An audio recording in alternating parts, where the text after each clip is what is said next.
The ballroom of the Carlisle estate shimmered with 1,000,000 stars, each one a diamond catching the light, an echo of the billion-dollar empire built by Ethan Carlisle.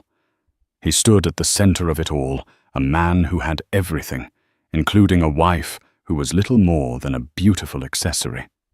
Tonight, on their 10th anniversary, he planned to make it official, to finally and publicly expose the secret he believed made her unworthy of his name.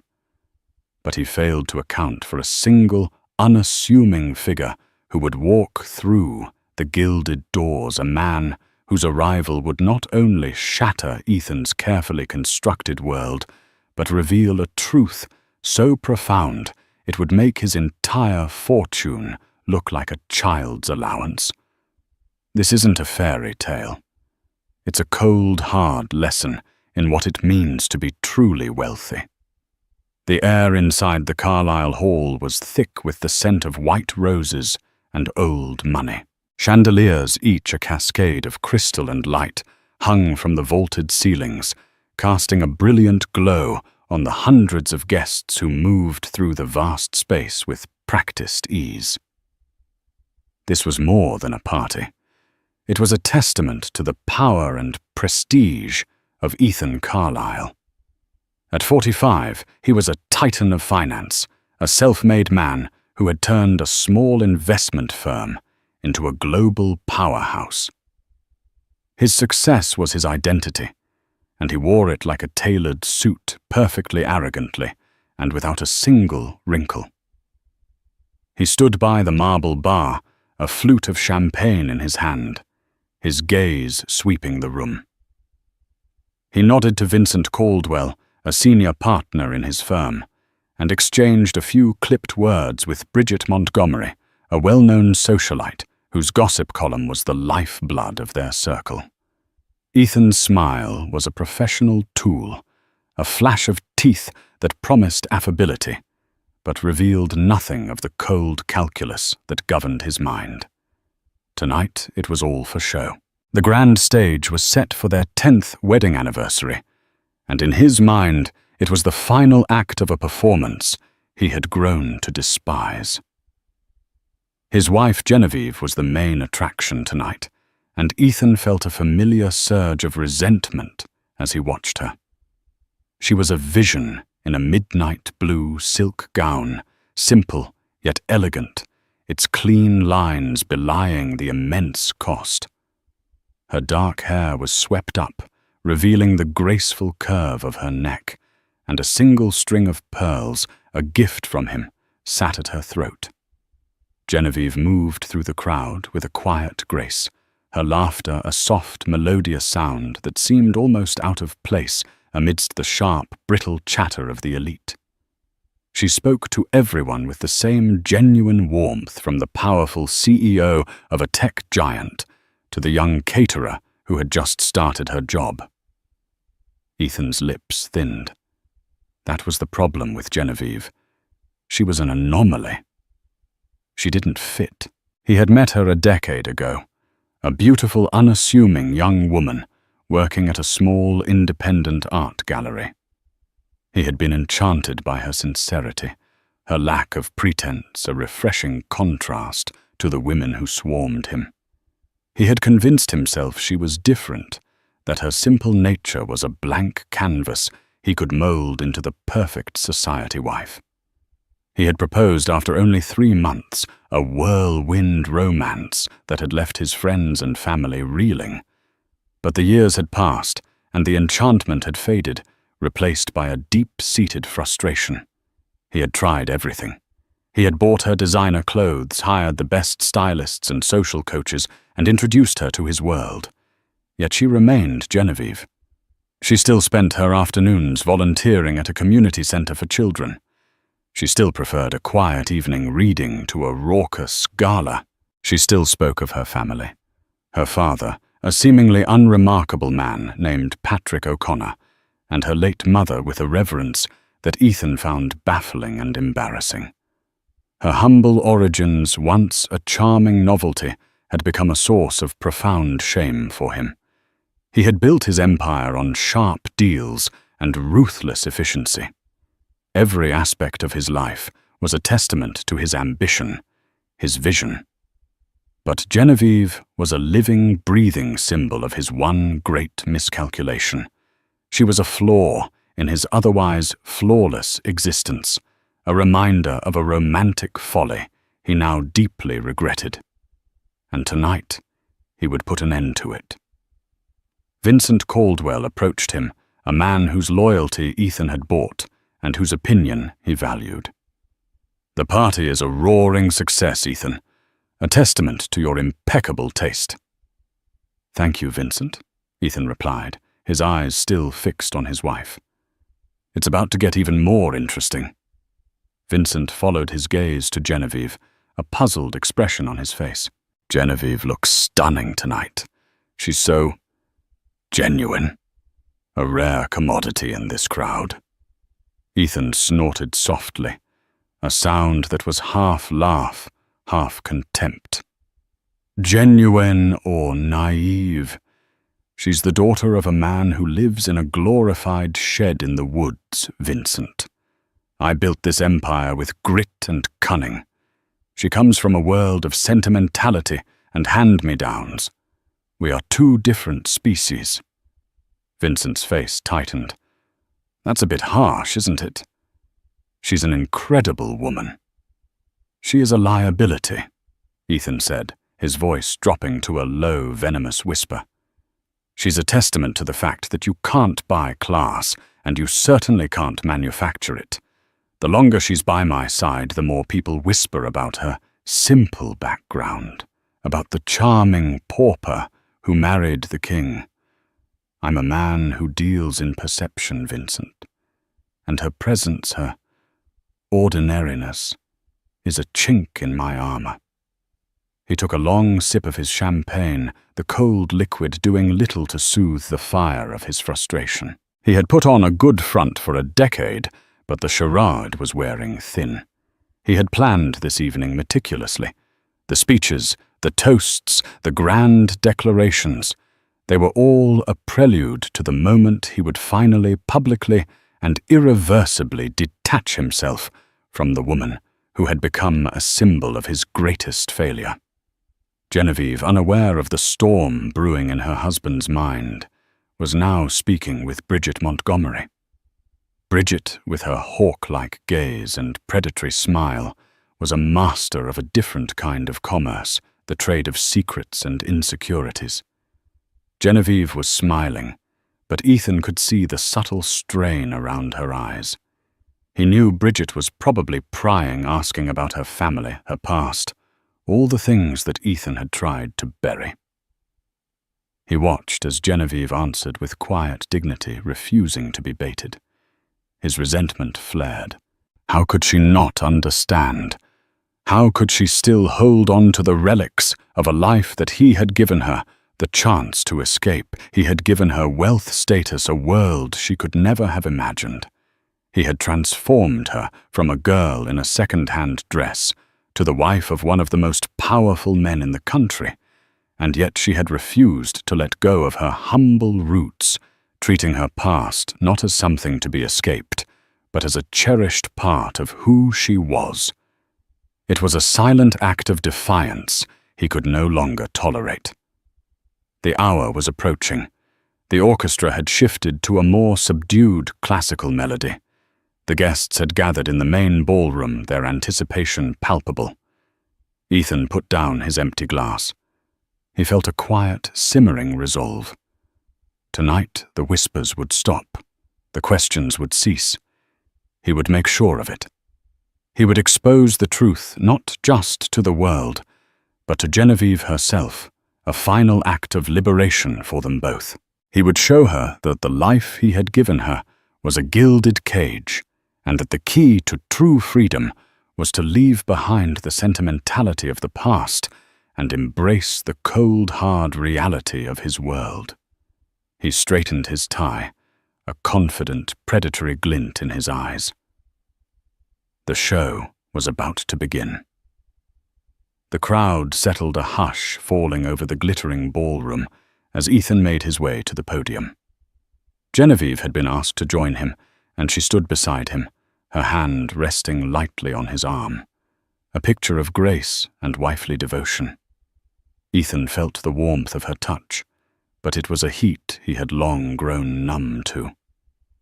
He looked out at the sea of faces, a mix of business rivals, social peers, and a smattering of curious journalists. He had their attention. "Good evening, everyone," Ethan began, his voice amplified by the microphone, commanding and smooth. "Thank you all for joining us tonight to celebrate a significant milestone, 10 years of marriage. 10 years. He paused, letting the number hang in the air, a testament to his supposed commitment. And what a decade it has been. He turned to Genevieve, and a ripple of sentimental murmurs went through the crowd.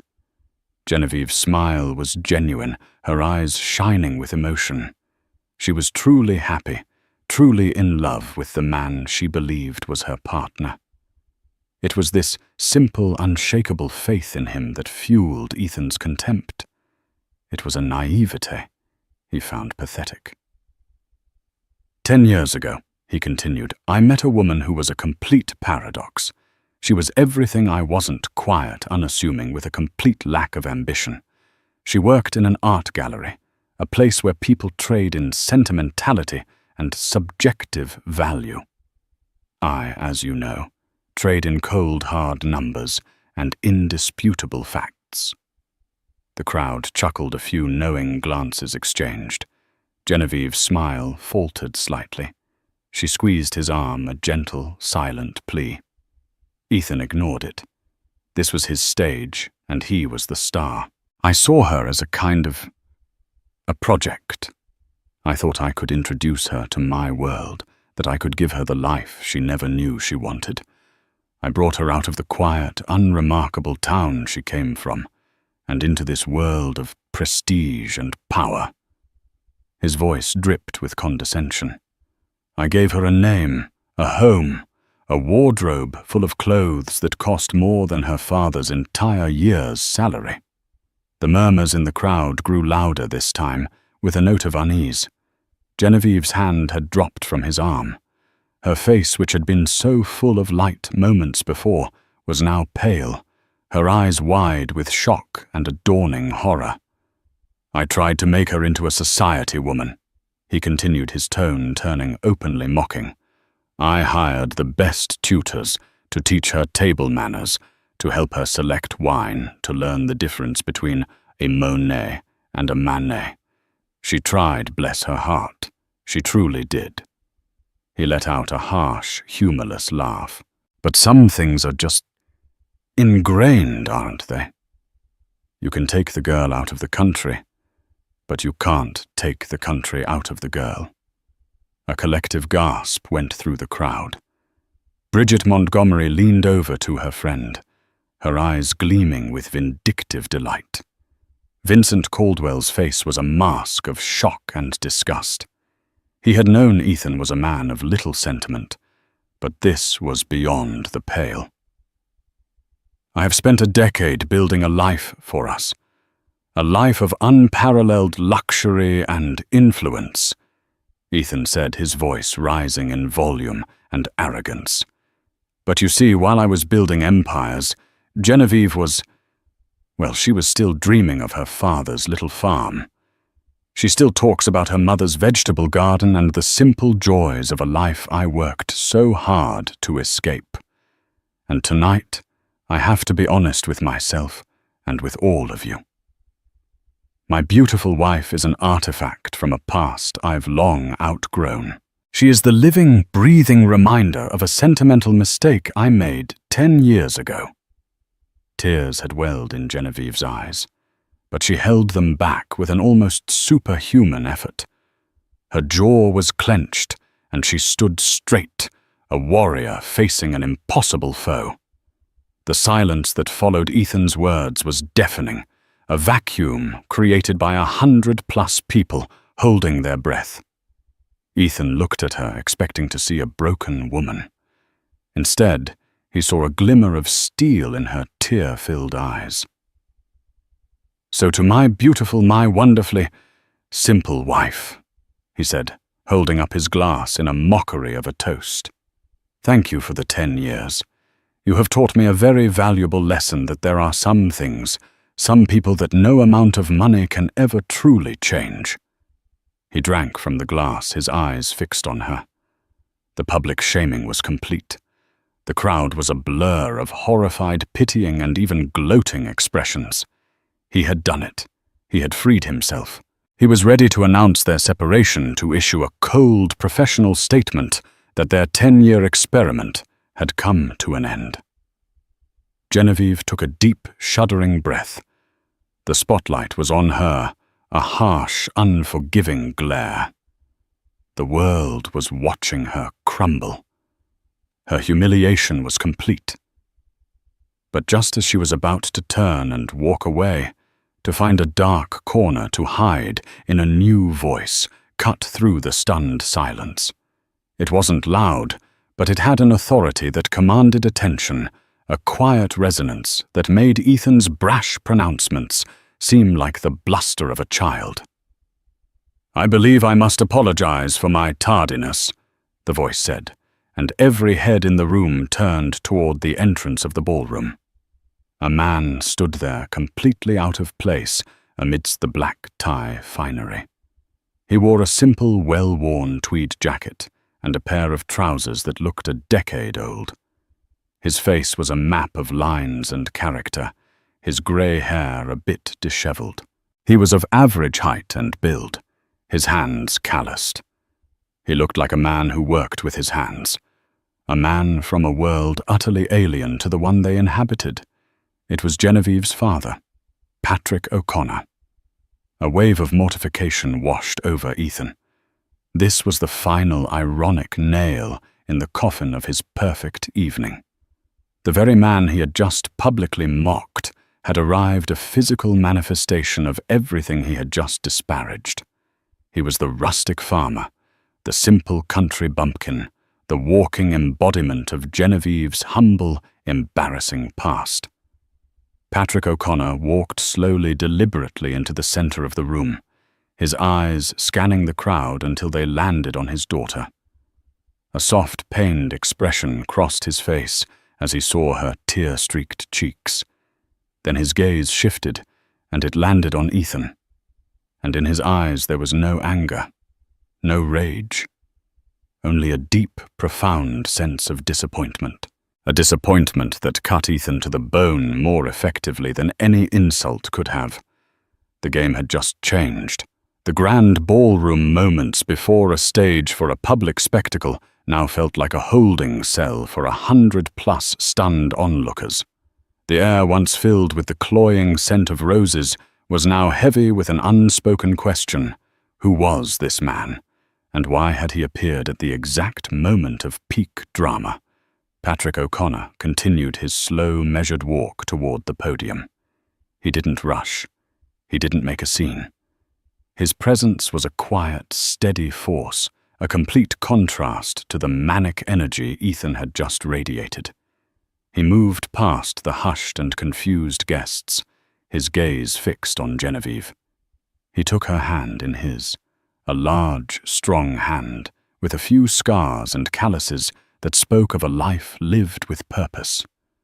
Genevieve, her face a mixture of shock and relief, clung to him, her composure finally beginning to crack.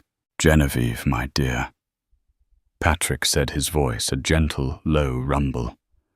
"I am so sorry I'm late. I got the time zone wrong. The plane landed, and I had to take a taxi to the estate. My apologies to you and your husband for the interruption." He spoke with a quiet politeness that was almost more towering than if he had yelled. Ethan, still standing at the podium, felt a cold sweat form on his brow. The man's simple, direct manner was unnerving. He looked completely unfazed by the opulence, by the hundreds of eyes on him. He wasn't intimidated. He was just there. And his very presence invalidated everything Ethan had just said. "This is a private event," Ethan snapped, his voice tight with humiliation. "I don't know who you are, but you have no business interrupting a private family matter." Genevieve turned to her husband, her eyes wide. "Ethan, this is my father, Patrick. I told you he was coming." Ethan's mind raced. He had dismissed Genevieve's mention of her father's visit. He had assumed Patrick O'Connor was a man who lived a quiet life, a man who wouldn't dare step foot into his son-in-law's world of wealth and prestige. But here he was, and in a single moment he had dismantled Ethan's carefully constructed narrative. Patrick turned his attention to Ethan. He looked him up and down, a calm, assessing gaze that made Ethan feel like a bug under a microscope. "Patrick O'Connor," he said, extending his hand, "and I believe you just publicly humiliated my daughter, a beautiful girl who, I might add, deserves nothing but love and respect." Ethan, too, stunned to refuse, shook the man's hand. The grip was firm and honest. "I was simply stating the truth," he retorted, trying to regain his footing. "Your daughter is a lovely woman, but we come from two very different worlds. She is not built for this life." Patrick let out a soft, almost pitying chuckle.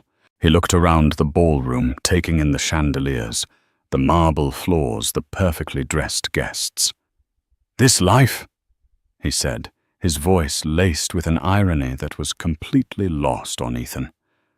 "A life of fancy parties and speeches full of thinly veiled contempt. That's not a life, son. That's a stage. And a very poorly managed one at that." The whispers in the crowd had ceased. Everyone was hanging on Patrick's every word. Vincent Caldwell looked on with a strange mix of recognition and curiosity. Bridget Montgomery had put away her pen and notepad, her usual predatory smile replaced by an expression of genuine confusion. "I apologize again for interrupting your little performance," Patrick continued, his voice still low and even. "But when a man stands up and talks about my daughter as if she were a piece of property, a project to be molded, I believe I have the right to interject." Ethan's face was a mask of furious red. "You have no right here. Who do you think you are?" "Patrick." O'Connor's lips curved into a slow, knowing smile. He patted Genevieve's hand and looked out at the assembled guests. "It's a fair question," he said. "Who do I think I am? For the past 10 years, I've been content to be known as Genevieve's father. But perhaps for clarity's sake, it's time to be a little more specific." He turned back to Ethan. "I believe you're a man who deals in numbers, son. Cold, hard facts. Well, let me give you a few." He reached into the inner pocket of his worn tweed jacket and pulled out a small, unassuming black leather folder. He didn't open it. He simply held it in his hand, a silent but powerful prop. "You mentioned my daughter's humble beginnings," Patrick said, his voice still quiet, but now with an undeniable edge. "You said I live in a glorified shed. You're not wrong. I do live in a cabin on a very large piece of land. But I own the land, not just the 50 acres where the cabin sits, but thousands of acres around it. Land I bought with the money from a patent I sold a long, long time ago. A patent for a certain type of high-efficiency engine that powers a very popular line of luxury sports cars." A wave of speculation went through the crowd. Vincent Caldwell's eyes widened. He knew of that patent. It had been the cornerstone of a massive automotive empire, a secret that had made its anonymous inventor a fortune in the late 90s. But no one had ever known who the man was. "That's a nice little story," Ethan sneered, though the confidence in his voice was beginning to waver. "But it doesn't change anything. You're still just a man in an old jacket." Patrick let out a short, incredulous laugh. "Just a man. Son, you have no idea. The patent was a good start. But you know what a man does with a good start. He invests, quietly, discreetly. I bought up land, sure, but I also invested in a little-known tech company back in the early 2000s. A company whose software now runs the entire logistics chain for, I don't know, a certain global shipping giant. A company that you, Mr. Carlyle, have been trying to acquire for the last 2 years, only to have your bids mysteriously rebuffed. Ethan felt the floor tilt beneath his feet. He had spent months trying to acquire that logistics company, an elusive target with a single anonymous majority shareholder who refused to sell. He had even sent his top negotiators to track down the man, but they had always returned empty-handed. Could it be? And then there's the art gallery, Patrick said, turning his gaze to the crowd. You said my daughter worked at a simple art gallery. You are correct. It was simple. It was also the first and only gallery to showcase the works of a certain reclusive artist who goes by the name P. O'Connor. Another wave of whispers. Bridget Montgomery gasped aloud. The name was synonymous with modern art genius. P. O'Connor paintings known for their raw emotional power and anonymous origin sold for millions at auction. No one had ever seen the man, but everyone knew his work. Patrick finally opened the folder. He pulled out a single sheet of paper and handed it to Ethan. It was a certified bank statement, not just a statement but a balance sheet of a holding company. Ethan's eyes scanned the numbers, and the world seemed to stop. The number at the bottom was not in the millions, it was in the tens of billions. The paper crinkled in his hand. He looked at the name on the account, O'Connor Holdings.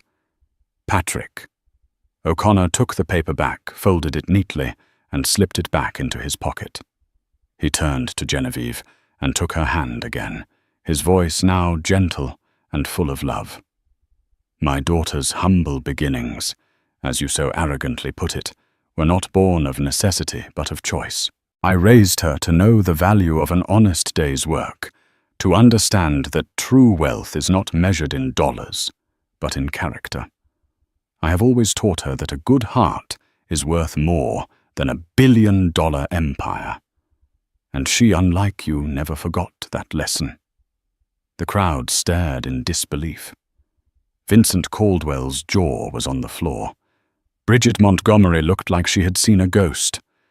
Ethan Carlyle, the self-made billionaire, was now just a man standing on a stage, his carefully constructed facade of success and power completely and utterly shattered by a man in an old tweed jacket. The humiliation was no longer his to inflict. It was his to bear. And the night was only just getting started. The silence in the ballroom was profound, a physical weight pressing down on every single person. The information Patrick had just dropped was a bombshell that had not only detonated Ethan's carefully planned evening, but had also rewritten the entire social hierarchy of their world. For a decade, Ethan Carlyle had been the undisputed king, a man who had pulled himself up by his bootstraps and built an empire from scratch. Now it seemed his empire wasn't his at all, but a castle built on sand. Ethan's mind was in a state of chaotic disbelief. He looked at Patrick, then at Genevieve, then back at Patrick as if trying to reconcile the simple man standing before him with the multi-billionaire he had just described. The numbers on that bank statement, the companies Patrick had mentioned, it was all real. He had spent countless hours and millions of dollars trying to acquire that elusive logistics firm, a key component to his grand expansion plan. And the anonymous owner, the man he had never been able to find, was his father-in-law. The irony was a bitter taste in his mouth. You are P. O'Connor. Ethan finally managed to stammer his voice, a pathetic croak. Patrick smiled. It was a genuine, warm smile, full of a kind of wisdom that Ethan could only pretend to possess. "Among other things," he said, "the art was a hobby. I never cared for the attention. That's why I chose to be anonymous. And the engine patent, well, I was just a young man with an idea. The money was a happy coincidence." He turned to Genevieve, who was still holding his hand, her face a mix of emotions, relief, sorrow, and a quiet, weary resolve. "I gave Genevieve the option," Patrick said, addressing the stunned crowd, his voice still calm and steady. "I could have given her the world. A trust fund, a foundation in her name, a life of effortless luxury. But she chose a different path. She chose to live simply, to work for a cause she believed in, to find her own way in the world. She chose to be a woman of substance, not a woman of spectacle." Ethan felt a suffocating sense of shame. He had been so blind, so consumed by his own arrogance and his obsession with appearances, that he had completely misjudged the woman he had been married to for 10 years. He had seen her lack of ambition as a flaw, her simplicity as a sign of her low status. He had never once considered that it was a choice, a deliberate act of character. "And you, Mr. Carlyle," Patrick said, turning his gaze back to Ethan, the warmth in his voice evaporating, replaced by a cold, razor-sharp edge. "You were meant to be the test. You were a man of the world, a man of power. I thought perhaps he will see her for who she truly is. He will love her for her kindness, her grace, her spirit. Not for what she can be made into, but for what she already is." He shook his head slowly, a profound disappointment etched on his face. "You failed that test, son. You failed spectacularly." The crowd began to buzz the whispers, now a frantic, excited chatter. Vincent Caldwell pushed his way to the front, his face pale. "Mr. O'Connor," he said, his voice a reverent whisper, "my firm has been trying to get in touch with you for months. The logistics company. We had no idea." Patrick nodded. "I'm sure you didn't. I prefer to keep a low profile. I don't need a publicist to tell people who I am. My assets speak for themselves, unlike some." He glanced at Ethan, a flash of pure contempt in his eyes. Now Patrick's gaze was directed solely at Ethan. "You see, son," he said, his voice dropping to a low, intimate tone that nonetheless carried through the silent hall. "You've always believed you are a self-made man, that every dollar you have is a testament to your own genius. But that's where you're wrong." Ethan's heart hammered against his ribs. He felt a deep, primal fear, a fear that he had never known before. What else was there? What else could this man possibly take from him? "Do you know where the original funding for your family's first venture came from, Ethan?" Patrick asked a rhetorical question. "The small loan that saved your father's business from bankruptcy all those years ago. That was a quiet investment I made, an investment in a small company with a promising if unproven model. I did it because your father, God rest his soul, was a good and honest man, a man who always spoke with great pride of his son's ambition." Ethan felt the blood drain from his face. It was impossible. His father had always told him the loan came from a private anonymous benefactor who had been impressed by their business plan. It was the founding myth of the Carlyle Empire, a story of a small, honest business saved by a miracle. And that miracle, it turned out, was his wife's father. And do you know why your company's stock has never crashed, even through 2 major market downturns? Patrick continued, his voice relentless. "Because I've been a quiet, discreet majority shareholder in your firm For years, propping up your stock prices, making sure your empire never crumbled. I did it for Genevieve's sake. I wanted to protect her and her future, just in case you in your arrogance ran your company into the ground. The final blow. Ethan's legs felt weak. His entire life, his entire fortune, his entire identity as a self-made man was a lie. He was not a titan of industry. He was a protégé, a puppet on a string, a man whose success had been quietly and secretly engineered by the very man he had just publicly humiliated.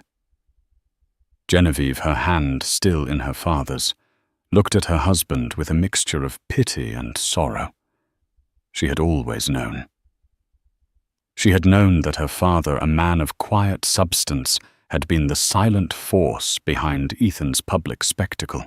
She had watched for a decade as Ethan had mocked her for her roots, all while being completely dependent on those very same roots for his success. Patrick O'Connor looked around the room, his gaze sweeping over the horrified, stunned faces of the elite. "Now," he said, his voice ringing with a newfound authority.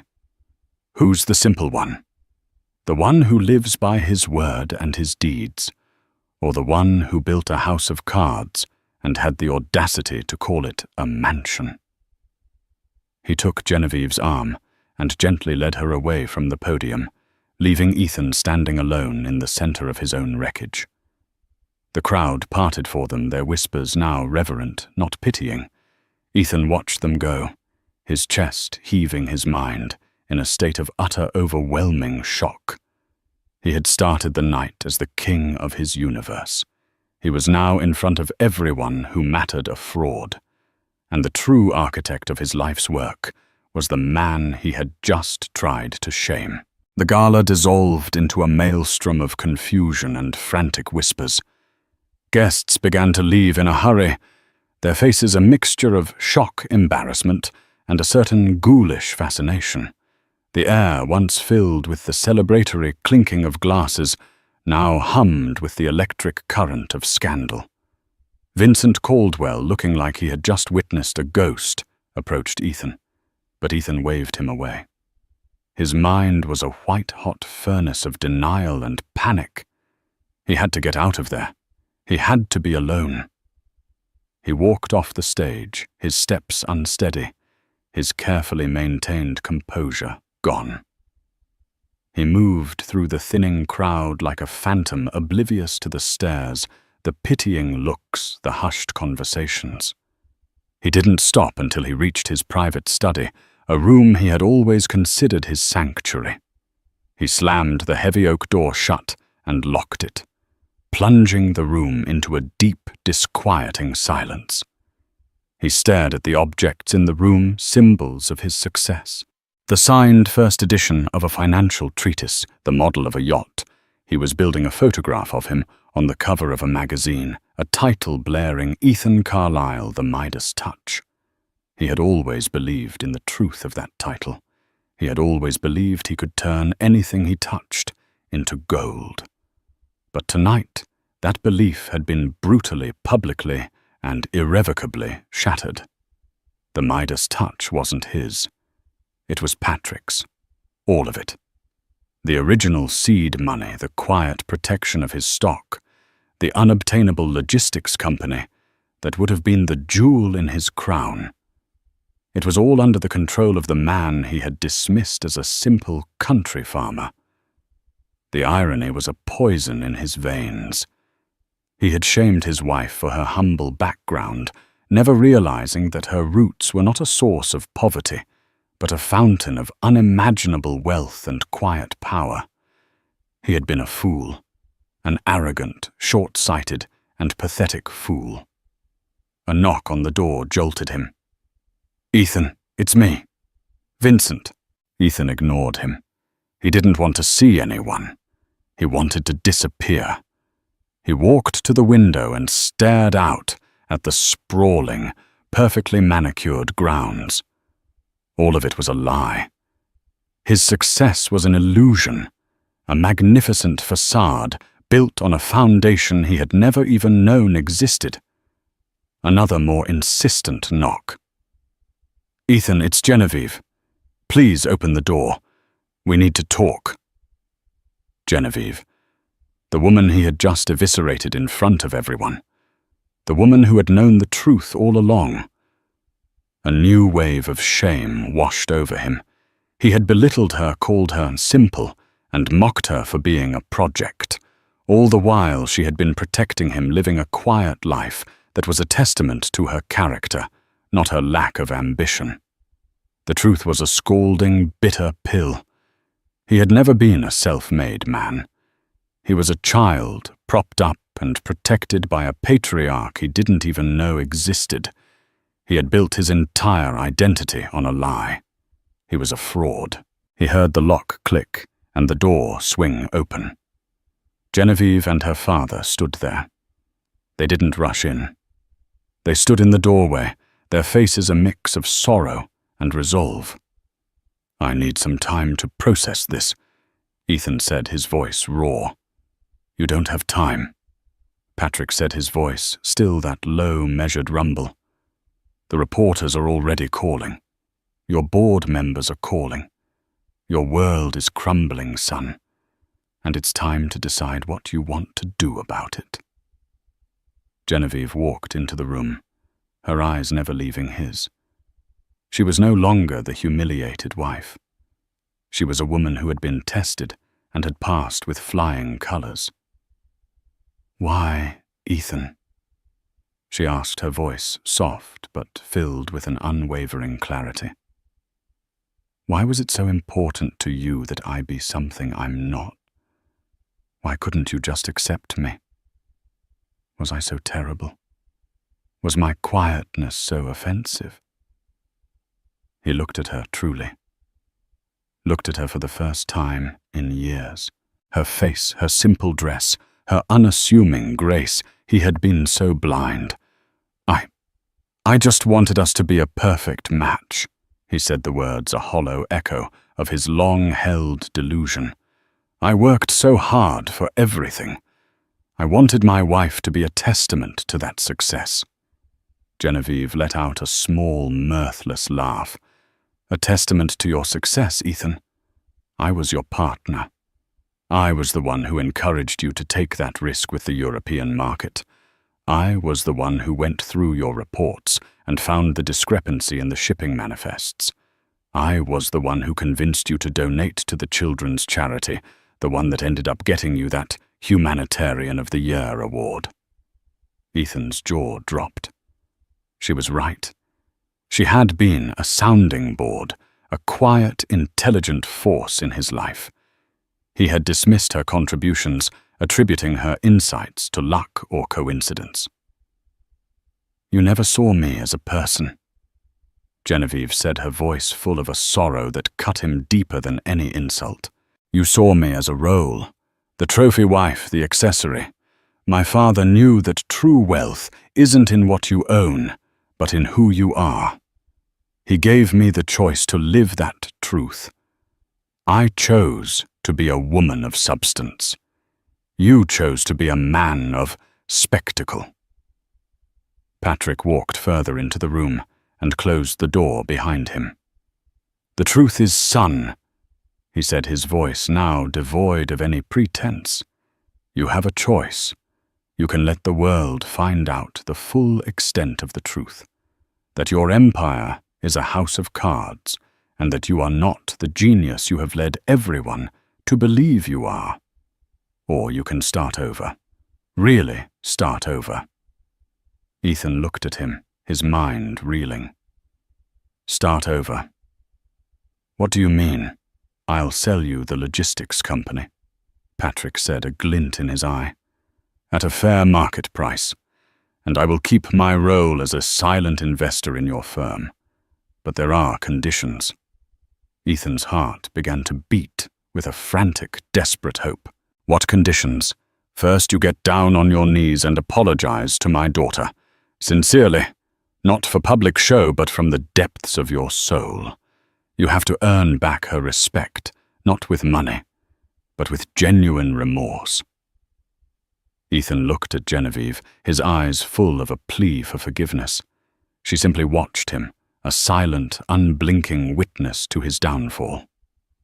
"Second," Patrick continued, "you will work for me, for a year. You will not be Ethan Carlyle, CEO. You will be an associate. You will work on the ground in the field. You will learn what it means to build something with your own two hands, with integrity and hard work.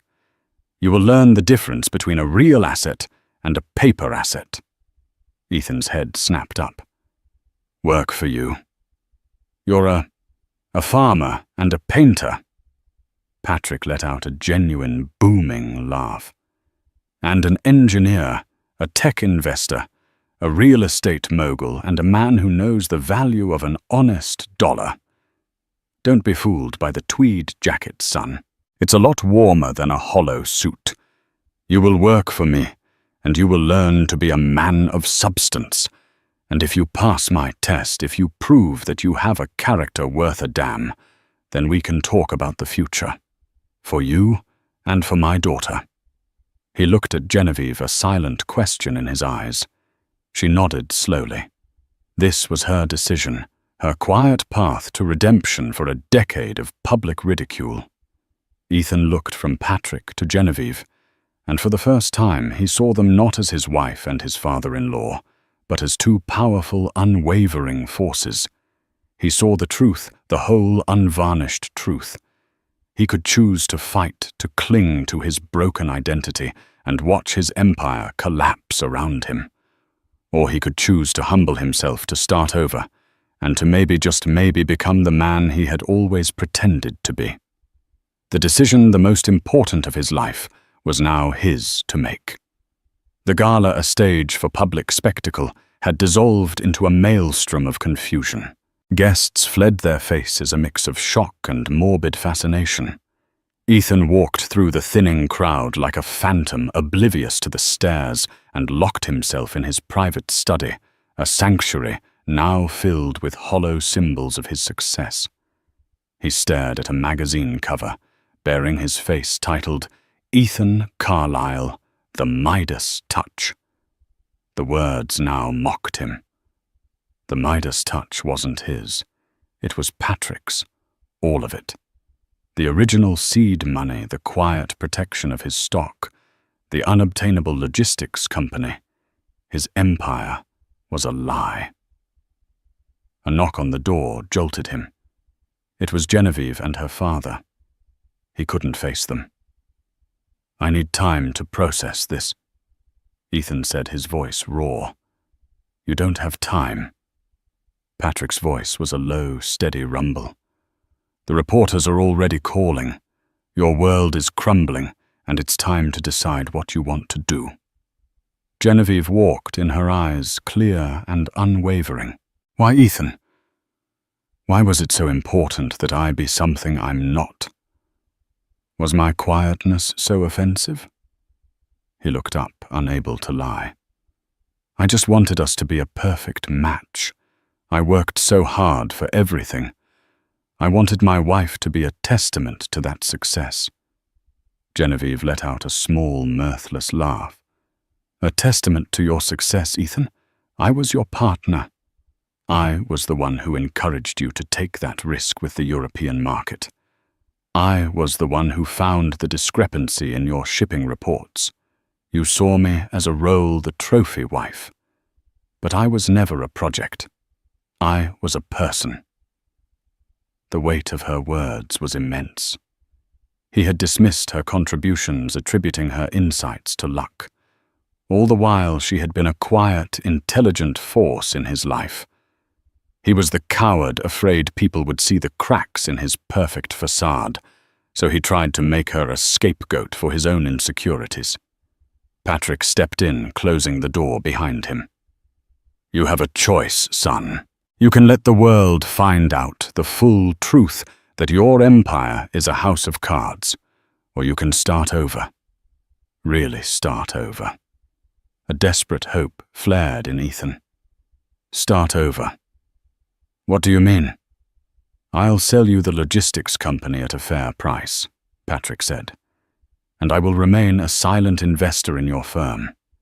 But there are conditions. What conditions? First, you apologize to my daughter, sincerely, not for public show, but from the depths of your soul. You have to earn back her respect. Ethan looked at Genevieve, his eyes filled with a plea for forgiveness. She watched him, a silent, unblinking witness to his downfall. Second, Patrick continued, you will work for me. For a year. You will not be Ethan Carlisle, CEO. You will be an associate. You will learn to build something with your own two hands with integrity and hard work. You will learn the difference between a real asset and a paper asset. Ethan's head snapped up. Work for you. A farmer and a painter. Patrick laughed, a genuine, booming sound. And an engineer, a tech investor, a real estate mogul. Don't be fooled by the tweed jacket, son. It's a lot warmer than a hollow suit. You will work for me, and you will learn to be a man of substance. And if you pass my test, we can talk about the future. He looked at Genevieve, and she nodded slowly. This was her decision, her path to redemption, for a decade of ridicule. Ethan looked from Patrick to Genevieve, finally seeing them as two powerful, unwavering forces. He could fight, cling to his broken identity, and watch his empire collapse. Or he could humble himself, start over, and perhaps become the man he had always pretended to be. He had no choice. I understand, sir, Ethan said. Good. The car is leaving at dawn. Be ready. Patrick left, leaving Ethan and Genevieve alone. The silence was different now.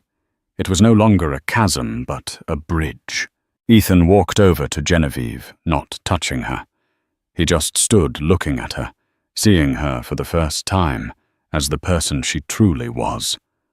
A woman of immense strength and grace. He had spent a decade looking for a trophy, and had failed to see the treasure he had already found. I have a lot to make up for, Ethan said, his voice laced with newfound humility. I hope you can find it in your heart to forgive me. Someday. Genevieve gave a small, sad smile. Forgiveness is a journey, Ethan. We'll see where it leads. She walked to the other side of the room, preparing for the long night. Ethan stood there, looking at the woman he had wronged, who had always been a rock in the storm he created. He had lost everything, but in that loss he had a chance to find something infinitely more valuable. The journey had just begun. The first few months were a brutal lesson in humility for Ethan Carlisle. The man who had lived his life in designer suits now wore jeans and work boots. He traded his private jet for a beat-up Ford pickup and his mahogany desk for a plot of land with his father-in-law, Patrick. Ethan's days were now spent in physical labor, his hands covered in calluses, his body aching from work he had never known. He was no longer a CEO. He was an apprentice, learning the true value of a tree of the land and of the people who worked it. Patrick. The man Ethan had once dismissed as a simple farmer was a master teacher. He didn't just teach Ethan about timber and land management.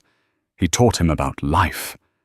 He spoke of integrity, of earning respect, and of the quiet satisfaction of seeing a tangible result of his own labor.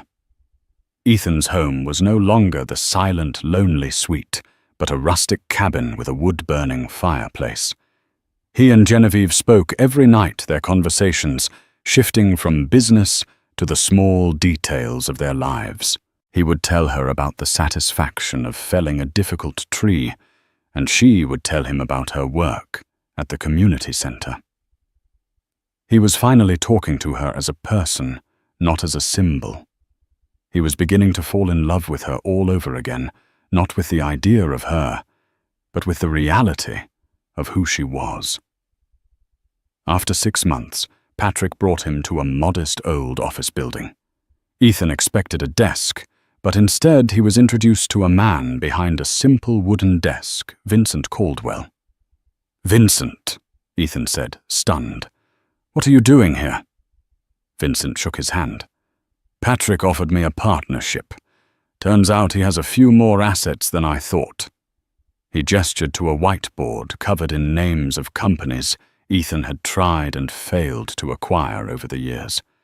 Companies that had mysteriously and repeatedly rebuffed his offers. Patrick had been the owner all along. The man he had mocked was a business genius of a completely different order. Patrick built things grew, things invested in things that mattered. He wasn't a spectacle. He was a force of nature. A full, grueling, humbling year passed. Ethan had worked harder than he ever had in his life. He had learned the true value of an honest dollar, a word, and a handshake. The arrogance had been replaced by a quiet confidence. The hollowness had been filled with a genuine purpose. On the anniversary of his test, Patrick and Genevieve came to the cabin. Genevieve was in a simple dress, her hair in a single braid. She looked more beautiful to him now than she ever had in all the diamonds and silk of their previous life. "You've earned my respect, son," Patrick said, a rare warmth in his voice. "And my trust." He handed Ethan a manila folder. "This is a contract, a partnership, and a marriage license." Ethan looked at the documents, his heart pounding. The partnership was a new venture, combining his business acumen with Patrick's wisdom. The marriage license was a promise of a new beginning, a chance for him to truly marry Genevieve, not for her appearance, but for her character. Ethan turned to Genevieve, his eyes filled with a new love and deep respect. He didn't need a public statement or a grand gesture. He just needed to be a man worthy of her. "Genevieve," he said, his voice thick with emotion, "I spent a decade trying to turn you into something you're not, and I almost lost the best thing that ever happened to me. I'm not the man you married, but I'm going to spend the rest of my life trying to be the man you deserve." Genevieve's eyes filled with tears, and she walked into his arms, a quiet act of forgiveness, more powerful than any public declaration. The ring was gone, but the love in her heart was real. The man she had married was gone, but the man before her was one she could truly love. A man of substance, not of spectacle. The quiet, broken billionaire had finally found what he was looking for, not in the money he had always chased, but in the love he had almost lost forever. Ethan's story is a powerful reminder that true wealth isn't measured in dollar signs or public accolades. It's found in the quiet, unassuming grace of people like Genevieve, and in the wisdom of those who, like Patrick, have built their empires on a foundation of character and integrity. The billionaire's shame wasn't the loss of his reputation, but the revelation that his entire life was a performance. His redemption wasn't in reclaiming his fortune, but in discovering a different, more meaningful kind of wealth, one built on humility, hard work, and the unwavering love of the woman he almost lost. If you were moved by this story, if it made you think about what truly matters, then hit that like button. Share this with a friend who needs a powerful dose of reality. And for more real-life stories about drama redemption and life-changing moments, be sure to subscribe to our channel and turn on notifications. Your support helps us keep these stories coming. Thank you for listening.